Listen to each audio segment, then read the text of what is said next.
wabarakatuh.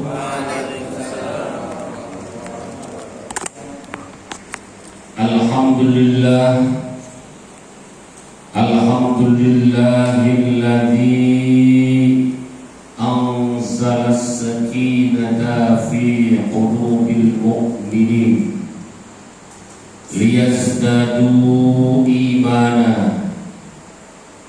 Ashhadu an la ilaha illallah wa ashhadu anna sayyidana Muhammadan abduhu wa rasuluh.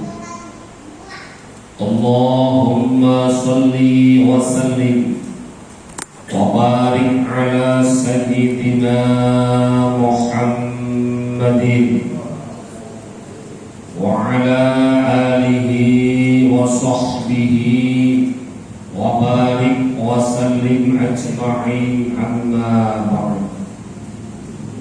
Ayyuhal hadirun, faqad qala Allah ta'ala fi kitabihil karim wa huwa asdaqul qailin. A'udzu billahi minasy syaithanir rajim.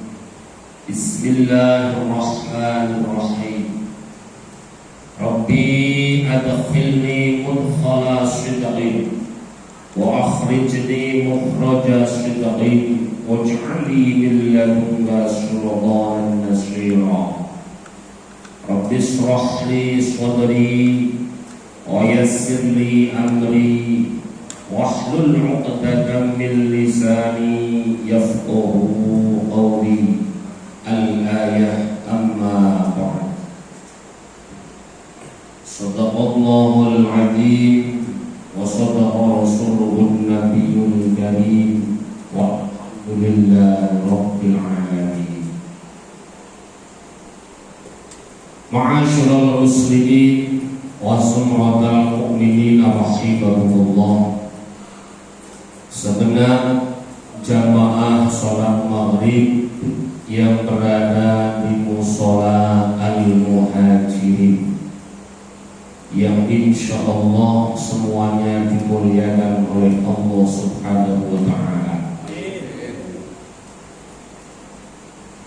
Pada intinya, mudah-mudahan kita semua yang hadir pada malam hari ini, mudah-mudahan semua mendapat ridho dan hidayah dari Allah Subhanahu wa ta'ala. Mudah-mudahan sholat jamaah kita, sholat sunnah kita semua bernilai ibadah. Allah tulis menjadi satu amal yang shalih, amal yang diterima oleh Allah Subhanahu wa ta'ala. Dan mudah-mudahan sababiah malam hari ini kita hadir di majelis ta'lim dalam rangka thalabul ilmi fardhu. Mudah-mudahan ini semua menjadi sababiahnya dosa-dosa kita semua diampuni oleh Allah Subhanahu wa ta'ala. Hadirin rahimakumullah, langsung saja malam hari ini kita bersama-sama tafaqquh fiddin. Artinya belajar bareng-bareng memahami ilmu agama Islam. Adapun temanya adalah walladzi tabtulu bihi sholatu ahada asyara syai'an. Fasolnya atau temanya membahas mengenai perkara yang membatalkan sholat. Itu jumlahnya ada 11 perkara. Bismillahirrahmanirrahim. Qala al-mu'allif rahimahullahu ta'ala wa nafa'ana bi ulumihi fid dharain, amin ya rabbal alamin. Walladzi tabtulu bihi sholatu ahada asyara syai'an. Al-kalamul 'amdu wal 'amalul katsir. Idza takallama al-musalli 'amidan bima yasluh bi khitabil adamiyyin faqala batalat salatuhu sawa'un kana yata'allaq bi maslahatis shalah aw ghairiha walau kalimatan.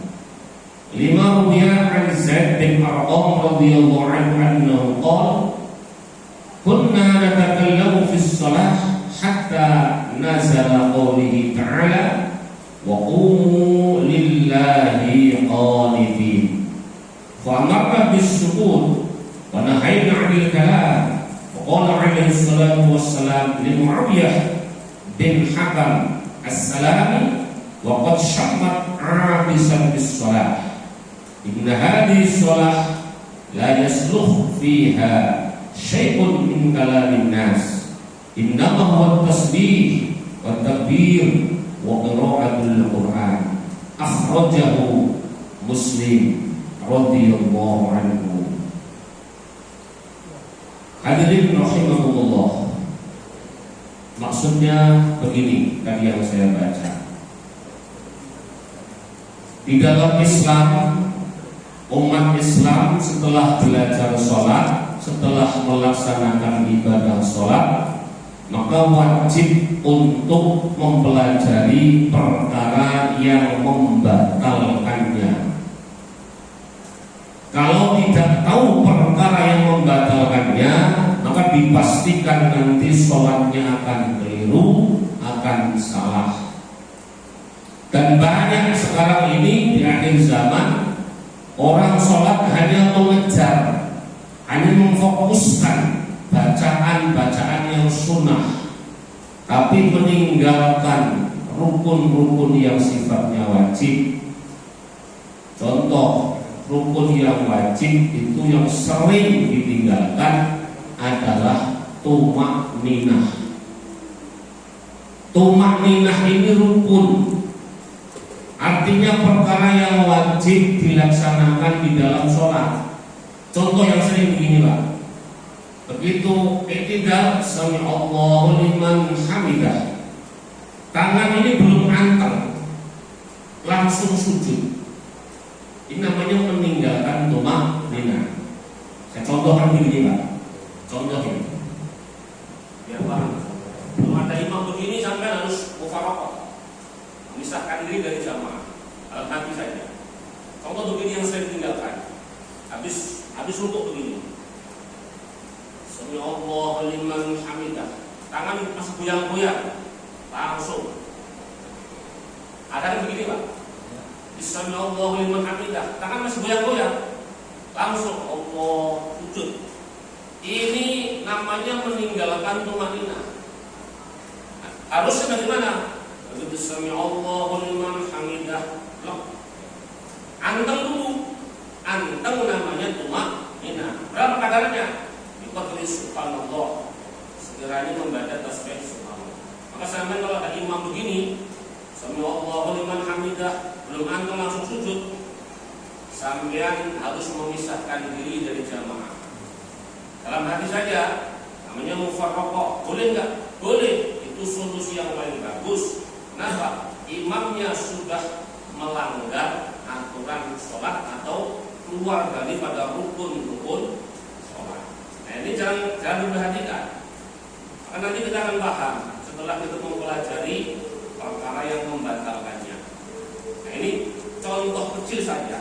Ini kadang tidak diperhatikan oleh imam. Imam fokusnya yang penting bacaannya, apalanya banyak. Masalah gerakan ini enggak diperhatikan. Perlu dipahami, di dalam sholat itu ada rukun gerakan, ada rukun ucapan. Nah, dua-duanya ini harus difokuskan, tidak boleh ditinggalkan. Maka mari kita bahas mengenai perkara yang membatalkannya. Bismillahirrahmanirrahim. Ya.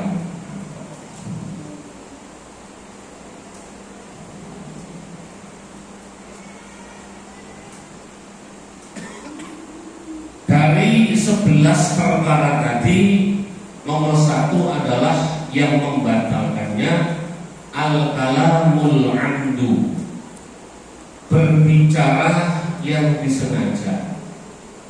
Arti berbicara bukan berarti orang lagi sembahyang atau sholat itu mau belum, itu bukan. Maksud dalam kitab ini al-kalam itu ucapan yang keluar. Contohnya apa? Dengan lagi sholat, terus ada kucing lewat mau ngambil makanan di dalam rumah kita. Kita tahu ini tadi habis goreng ikan ini, untuk kucing masuk. Lalu kita setelahnya di bahasanya begini nih, untuk isal sama kucing supaya kucing pergi, kita ucapannya ditambahi. Contoh, lagi baca surah Qul a'udzu birabbin nas, sampai langsung baca, begitu udah kucing langsung Qul a'udzu birabbin nas. Ini namanya kalamul amdu, namanya kalam yang disengaja. Bukan berarti ngobrol sama orang, bukan. Tidak ada orang satu ngobrol, tidak ada. Nah, ini termasuk membatalkan. Contoh tadi Qul a'udzu birabbin nas, ya, yang pergi dia ya, kucingnya. Ini membatalkannya. Terus apa lagi yang membatalkan?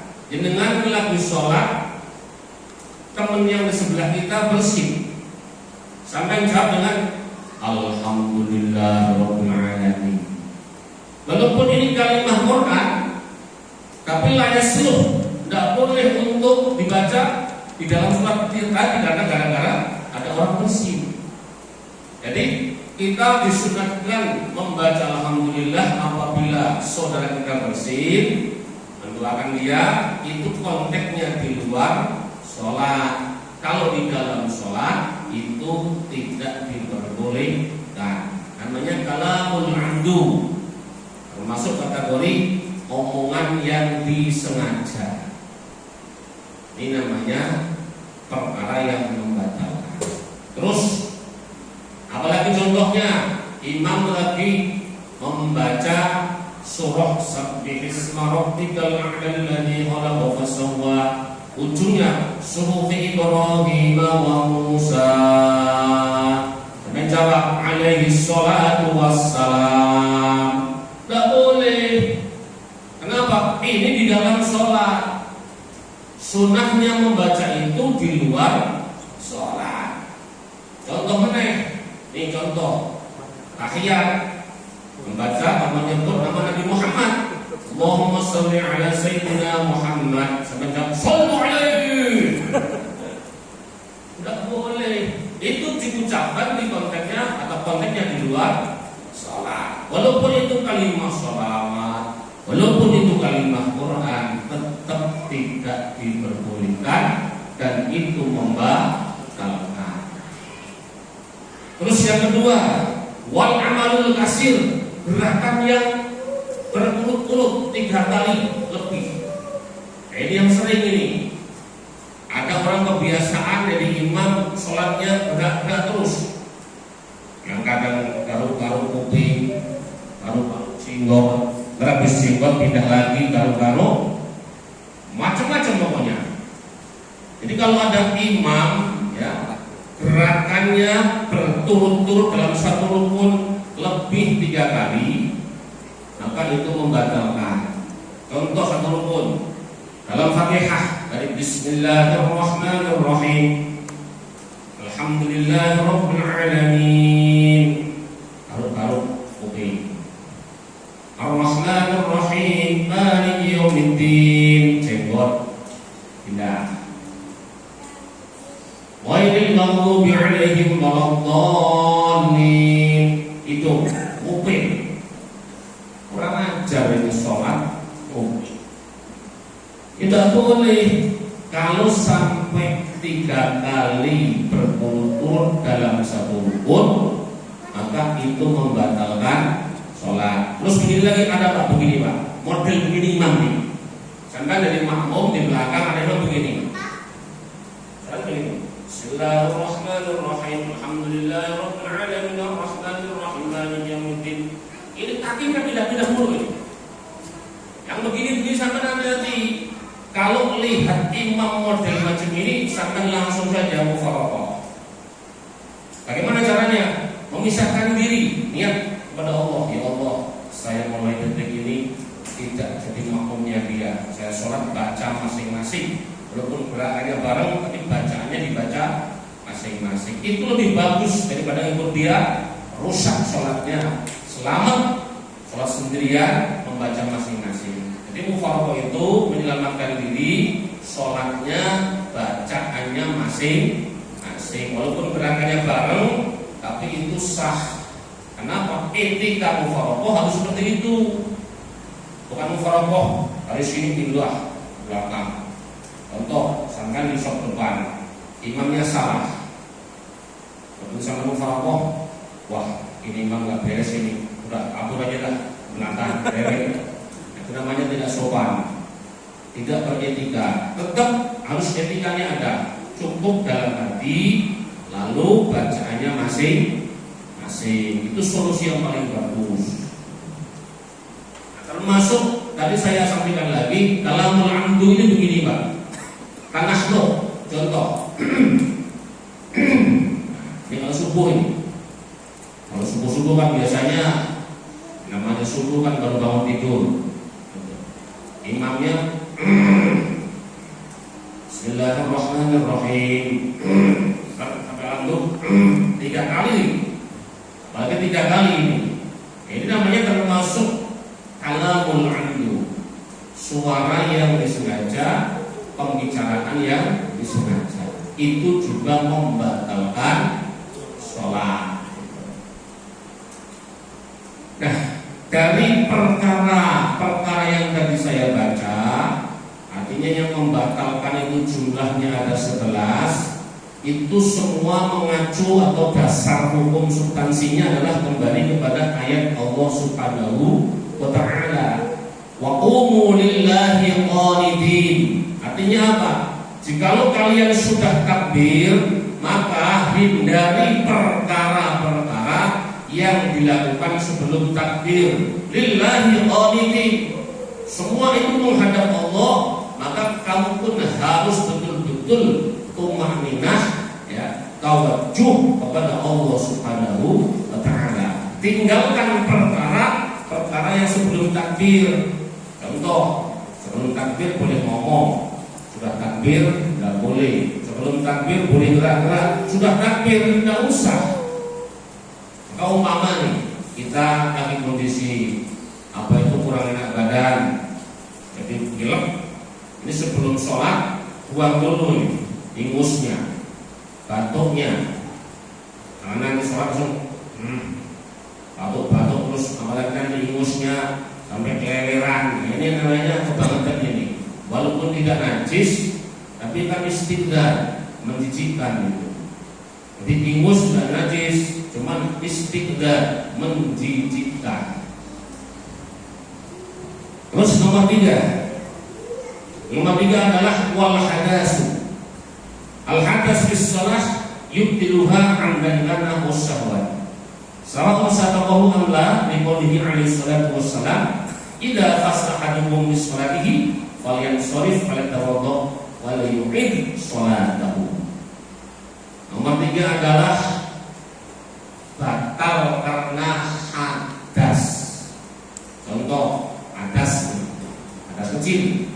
Dengan lagi sholat tiba-tiba kejatuhan kain cicak, baik yang kejatuhan kepalanya, bajunya, tangannya, pokoknya kejatuhan najis, itu menjadi hadas kecil. Bagaimana solusinya? Kalau sudah seperti itu, segera dibatalkan sholatnya. Kalau bajunya kena najis, ganti baju. Kalau tangannya kena najis, tangannya dicuci. Intinya dibuang najisnya. Itu hadas karena najis. Sekarang hadas karena buang air kecil atau buang angin, kentut. Dengan sholat ngampet kentut, begitu sujud nggak kuat nahan, jebol. Nah, gak usah malu-malu. Walaupun ini kan nggak bunyi Pak Kiai. Walaupun nggak bunyi tetap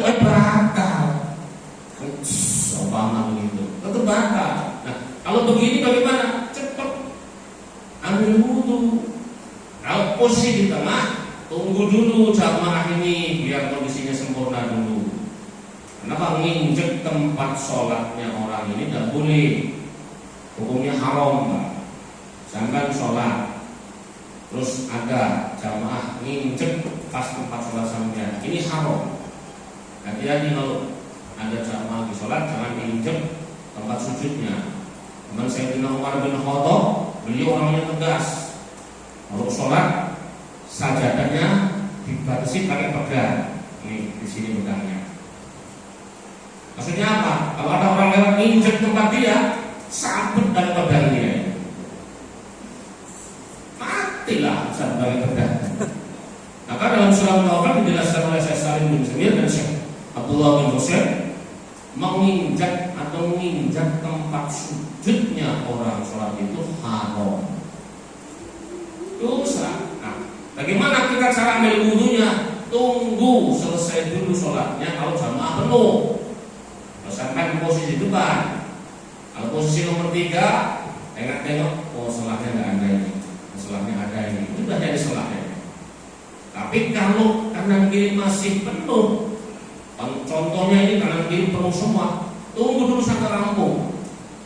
Jangan melangkah-melangkahi bahunya orang sholat atau nginjek tempatnya orang sholat. Kadang-kadang kan ada, Pak, saudara kita ini kurang ajar. Kurang ajarnya bagaimana?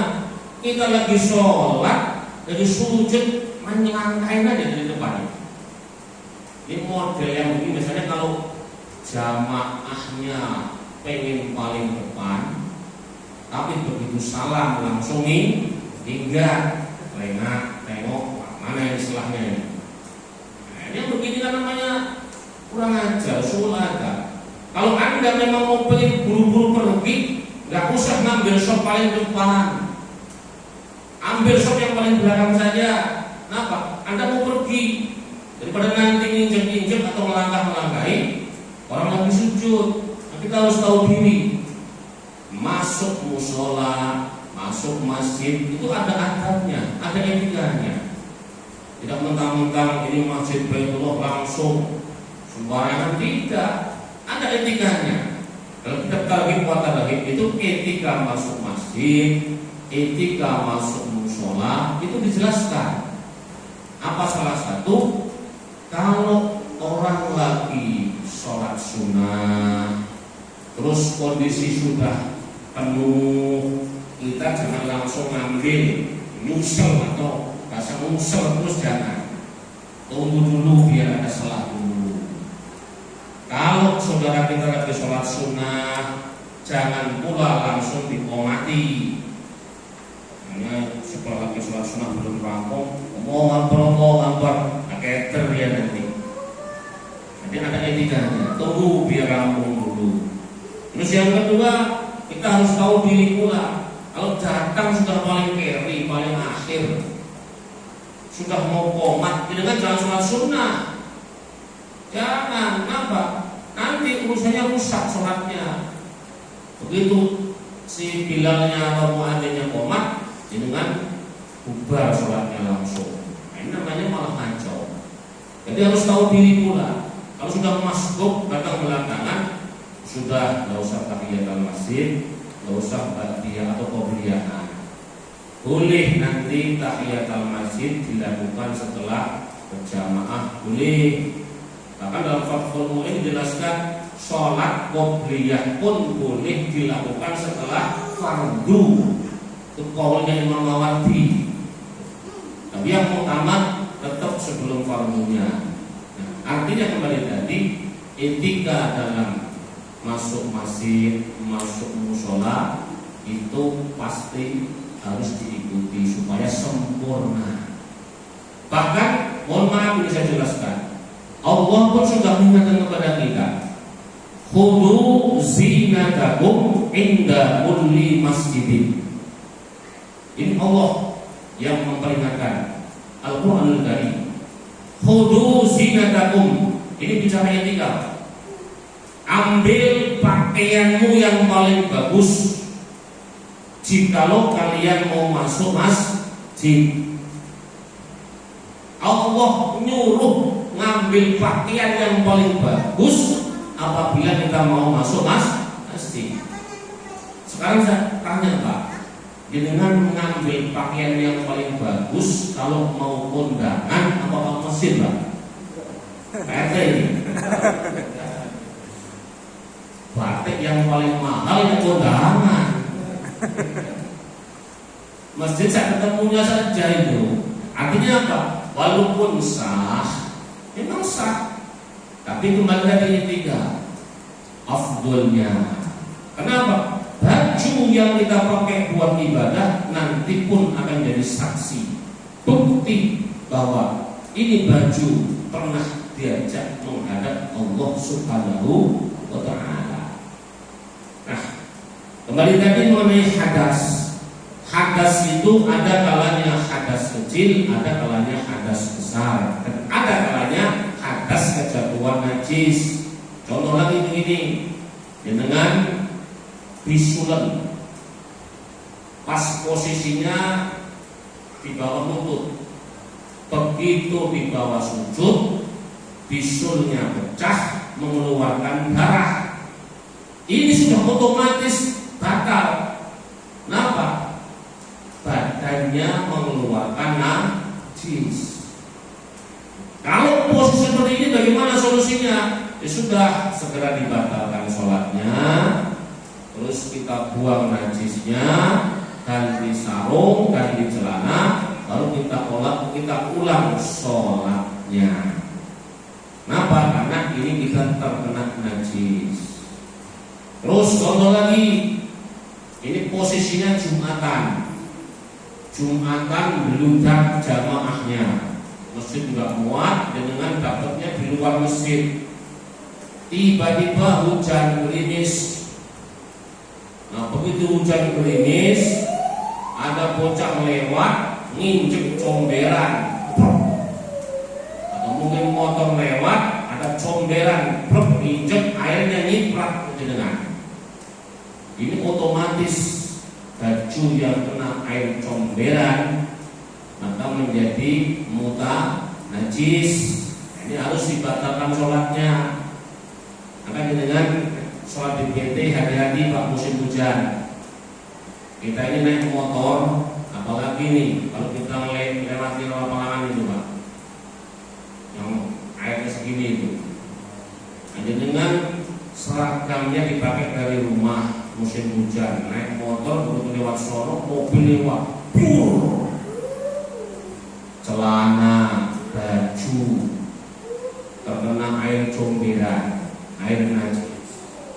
Begitu sampai PT sudah kering, nggak kelihatan najisnya ini Pak. Karena abstrak ini nggak kelihatan. Dengan buat sholat, bagaimana umumnya? Dengan namanya sholat tidak memenuhi syarat. Ada yang begini Pak, alami begini.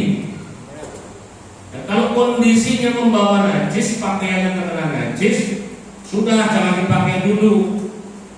Nyari pinjaman. Boleh nggak pakai mukena itu? Boleh. Kalau ada mukena pakai mukena saja. Lu nggak apa-apa. Nggak usah pakai sarung, bawahnya pakai mukena. Umpama contoh yang kena najis celananya, lepas saja. Ambillah pokoknya di musola di masjid ada sarung-sarung, ada mukena.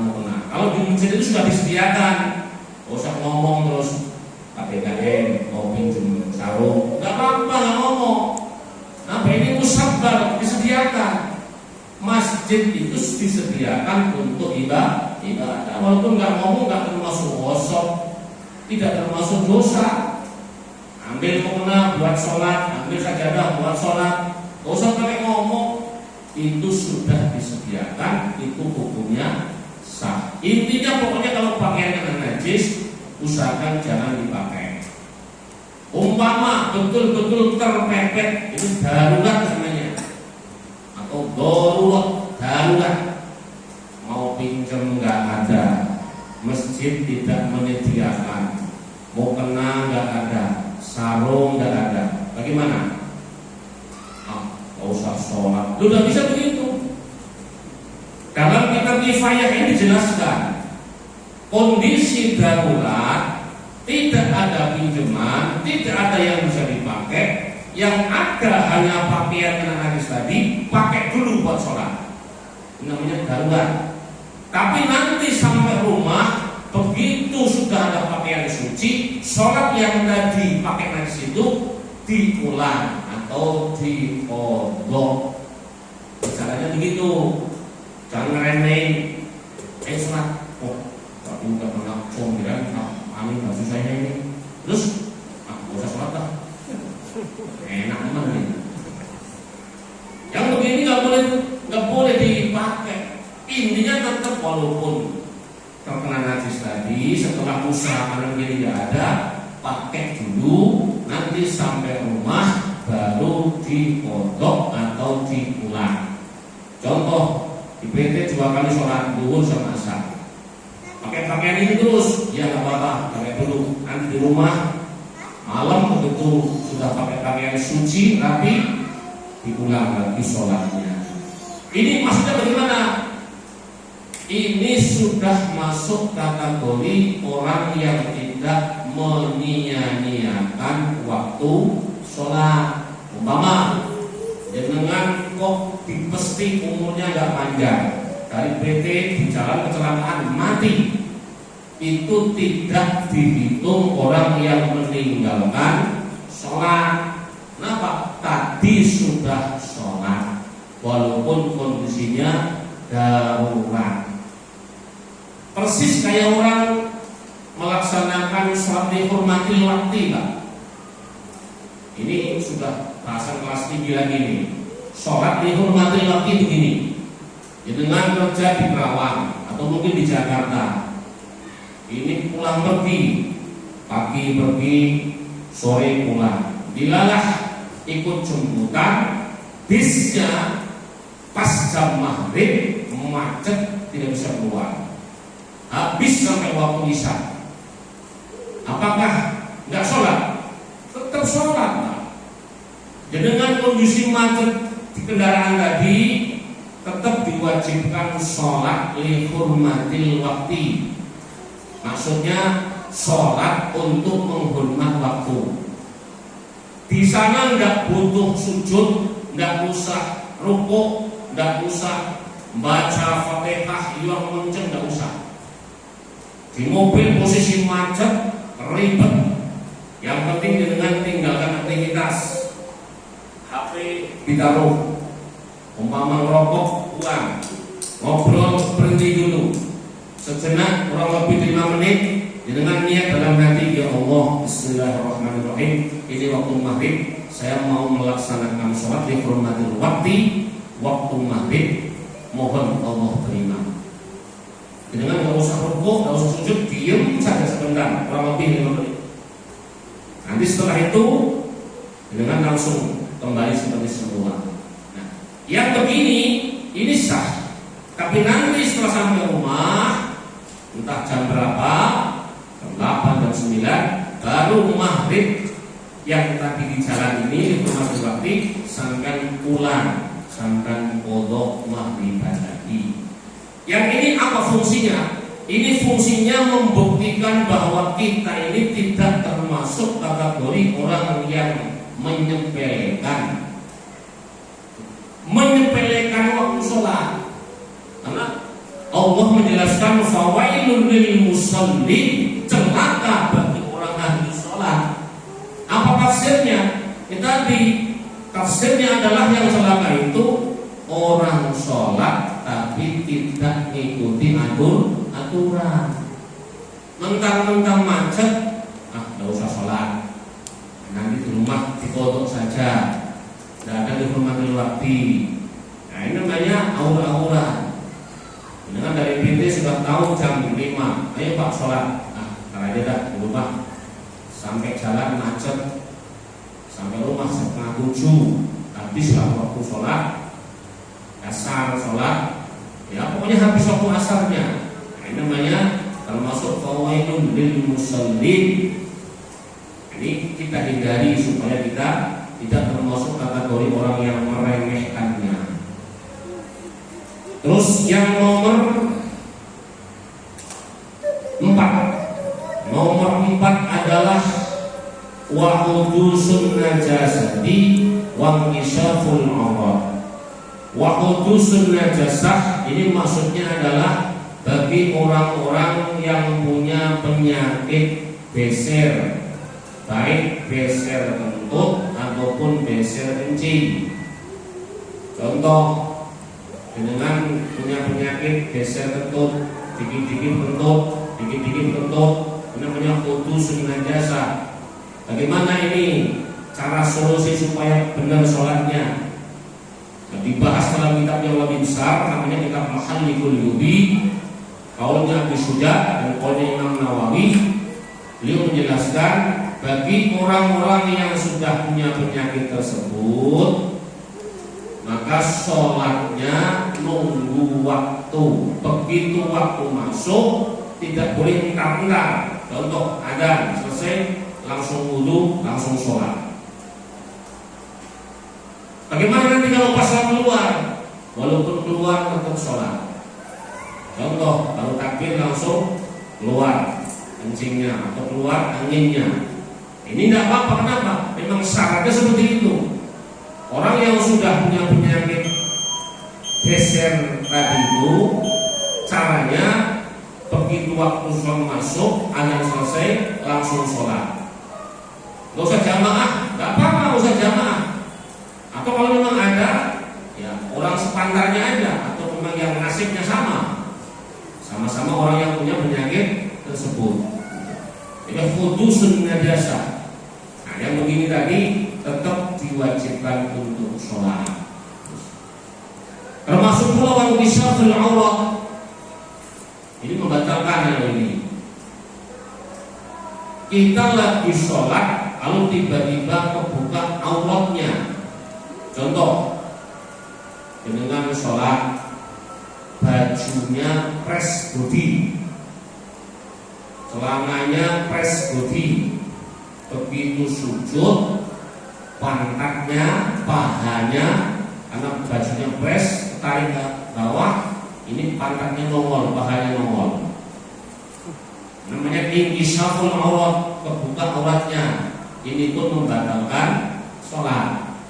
Kan dengan kalau sholat jangan pakai baju yang begitu-begitu, Pak. Baju yang ketat. Ya, ini bahaya. Apalagi celana anak muda ini yang enteng-enteng gitu. Nah, ini pantatnya baru ruku udah kelihatan itu. Atau mungkin sholat di bawah kipas. Bagi perempuan ini, kipasnya gede, mukenanya tipis. Begitu sujud, karena mukenanya tipis, anginnya kenceng, bukalah auratnya. Ini otomatis langsung batal. Termasuk pula dengan pakai sarung. Pakai sarung karena ahli hisab, tukang udut, Pak, ahli rokok, ahli hisab ini. Ahli hisab ini ciri sarungnya biasanya suka bolong-bolong. Kalau begini, hanya lubang. Nah, lubang ini kalau dilihat dari belakang kelihatan, maka ini termasuk inqisaful aurat.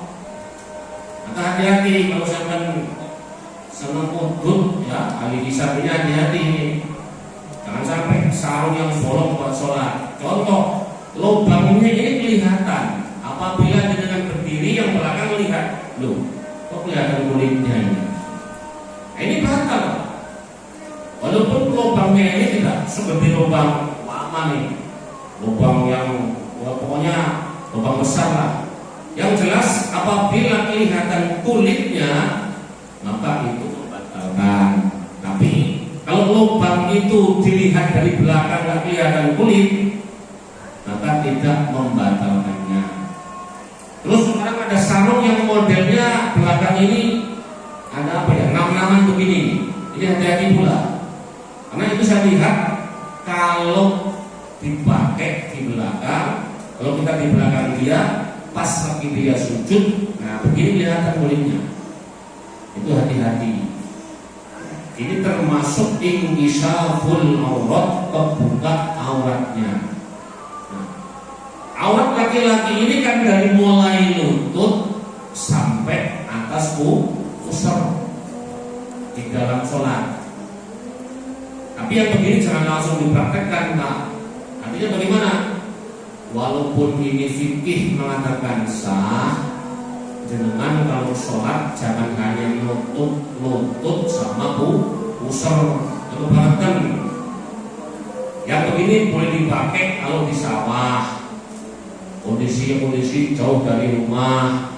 Contoh orang kampung nyawah, sawahnya jauh dari rumah sampai 2 kilo 3 kilo, mau pulang jauh males, sholatnya di sawah pinggir kali. Pakai pakaiannya hanya nutup lutut sama nutup usur. Rasanya celana buntung lah. Itu fikih mengatakan sah, tapi tidak ada etikanya. Maka apabila orang menggunakan ilmu fikih tidak ditumpangi ilmu tasawuf, man tafaqqaha wa la tasawwafa. Orang yang menggunakan fikih tidak menggunakan ilmu tasawuf, maka orang itu menjadi fasik. Tetapi fasiknya apa? Sholat kok mentang-mentang auratnya dari lutut sampai usur, lalu dia prakteknya seperti tadi. Ini yang namanya fasik. Kalau ada yang wajib begini-begini, Pak, langsung pergiannya yang begini-begini, telanjang sholatnya, telanjang dada. Nah, ini bawahnya lutut kelihatan bola. Kasih baju lah. Kenapa? Menghadap Allah ini harus sempurna, harus punya etika yang bagus, harus punya etika yang baik, supaya apa? Sholat kita itu betul-betul mendapat pahala dari Allah Subhanahu wa Ta'ala. Hadirin rahimahullah, baru sampai 6 perkara. Nanti insyaallah kita lanjutkan lagi. Waktu sudah masuk waktu isya.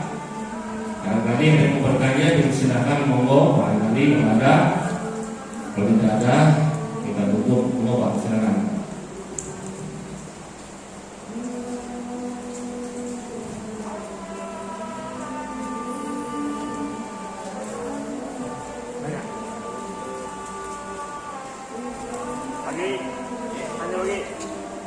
Assalamualaikum warahmatullahi wabarakatuh. Mungkin pengalaman saya pakai IPP. Jadi pada saat sholat, mohon maaf, celana bawah ini sobek pakai red gitu kan ya. Itu hukumnya apa pakai? Bolong itu sobek. Celananya bolong. Ya, di bagian selangkah. Iya, kan kita ketat celananya, banyak. Kelihatan namanya kulitnya. Pakai celana dalam. Kalau kita dalam, ya ibarat kata jangan kolor lah pakai. Gimana? Walaupun luarnya sobek ya. Tapi dalamnya ada. Kalau masih pakai dalaman, berarti masih tertutup. Itu tidak kelihatan kulitnya. Jadi yang penting tidak kelihatan kulitnya. Walaupun contoh nih, kita pakai celana lubang-lubang, sobek, tapi dalamnya ada celana yang panjang atau pendek. Nah ini tidak apa-apa. Sama kayak kita pakai baju luar, yang luar sobek tapi dalam ada kaos, yang dipakai, maka itu tidak membatalkan. Kenapa? Masih ada tutupnya. Karena memang kulit ini harus ditutup, Pak. Jadi harus ditutup. Maka kalau sampai kelihatan, itu bisa membatalkan sholat. Nah, kalau tadi dengan Pak RT itu luarnya sobek, selangkangannya sobek, dalamnya pakai celana, aman. Insya Allah tetap sholatnya sah, tidak membatalkannya. Maka itu antisipasi. Saya sampaikan juga, saya himbau dengan kalau berangkat ke pabrik ke PT, selain pakai seragam, bawa sarung. Di tas ini bawa sarung, Pak. Kita ikhtiar hati-hati, bahasa tasawuf hati-hati. Karena celana ini kalau di jalan raya kita sudah hati-hati, kadang tetangga kita, teman kita nggak hati-hati. Nah, ini kalau kita mau sholat, celananya dilepas, lalu kita pakai sarung, itu lebih aman. Yang kedua, umpama nih, kalau pakai sarungnya jelas ini rapat, nggak ada lubang, insya Allah apapun kondisinya tetap kita aman. Maka Lebih baik nanti selain kita bawa seragam, kita bawa sarung, antisipasi supaya sholat kita sempurna. Nah, yang paling sering kita lihat begini Pak, di pabrik-pabrik, di kantor-kantor, di PT-PT itu sekarang toiletnya berdiri. Terus toiletnya begini tuh Pak. Jadi yang begini nih. Nah, itu hati-hati sampai kalau kencing Pak. Kenapa? Karena kalau kita kencing di situ, tekanannya kencing ini kenceng, ketemunya barang keras, otomatis nyiprat. Pasti itu Pak. Aja dengan kok sudah tahu ini nyiprat begini, kalau dipakai terus buat sholat, ini kan kena najis. Nah kalau bisa hindari kencing seperti itu, nanti tidak apa-apa, tapi ya di tempat yang bisa duduk atau jongkok, itu aman. Kalau memang tidak bawa sarung.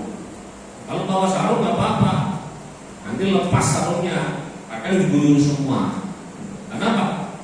Kembali lagi, air kencing itu keluar ada tekanan, Pak. Tekanannya kencang, ketemu perkara yang keras, otomatis nyiprat airnya. Coba sampai cek aja, tangan ini kering, sampai kencing begini, pasti dibasah ini. Nah itu ternyata modus dari orang-orang yang nggak suka dengan Islam. Nah yang lebih konyolnya lagi, kita terbawa dengan gaya seperti itu. Mereka tahu yang desain itu Pak, tahu yang desain itu. Ini umat Islam kalau sholat, sebelum sholat dia kencing di sini, nanti sholatnya membawa najis. Kalau bawa najis, sholatnya tidak sah. Luar biasa itu desain seperti itu, bukan sekedar desain pamer, tapi ada ilmiahnya. Ilmiah itu yang menyesatkan kepada kita. Sementara Kanjeng Nabi mengatakan najisnya air kencing itu nanti yang paling banyak ada dalam kubur. Artinya apa? Siksa yang paling banyak di dalam kubur itu akibat kita di dunia tidak pernah memperdulikan najisnya air kencing. Tadi yang begini buktinya banyak orang yang kencing berdiri tidak menghiraukan ini najis, terus kencing, cepok, kencing, semangat mati Pak. Ini bocah-bocah pabrik ngawur sembahyangnya, kencing sholat, kencing sholat. Aduh sampean sholatnya sia-sia. Inilah sia. Kenapa? Ilmunya nggak ada, atau mungkin punya ilmu tapi ngawur, nekat, nggak diamalkan. Nggak percuma. Maka kita kalau sudah ngaji, diamalkan ilmunya. Kalau pengen benar, pengen sah, hindari yang begini. Saya kalau ketemu yang begitu Pak, lebih baik ngantri ya. Walaupun contoh ngantri di sana hanya 2 lubang, ngantri saja nggak apa. Bahkan saya lihat itu di ketika saya itu kalau di toiletnya nggak ada air, hanya dikasih tisu sama apa itu, sama batu apa ya, istinja itu. Wah ini model lopo ini. Gagal saya nggak jadi kencing Pak. Nah ini saya bertahannya karena cuma 15 menit di sana itu. Jadi sholat sampai khotbah 15 menit Pak. Dikasih waktu melanggar. SP3 loh. Khotib melanggar aturan itu Pak di sana. SP3 langsung tak begitu. Contoh khotibnya lagi amatir lah bahasanya, khotib amatir, masih baca, belum bisa hafalan, ayatnya nggak paham, harusnya nggak paham, khotbah pasti melanggar, lewat waktu.